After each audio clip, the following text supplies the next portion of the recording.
Hello guys, ito ang ulam ko ngayon. Talbos ng kamote. Lagyan ko ng liquid seasoning. May kalamansi. Yan, sarap yan. Tapos yan, ang ulam prito.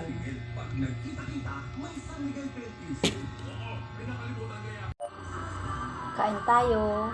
Dagdagan ko pa ng liquid seasoning. Medyo mataba. Yan. Talbos ng kamote.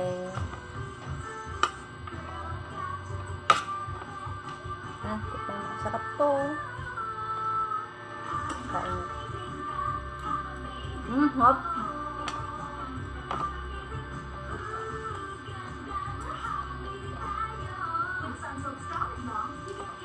Ito ang matipid na ulam. Talbos ng kamote at saka prito.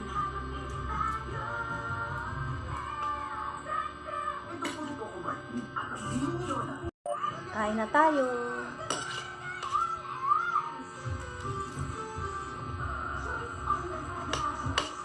Hop.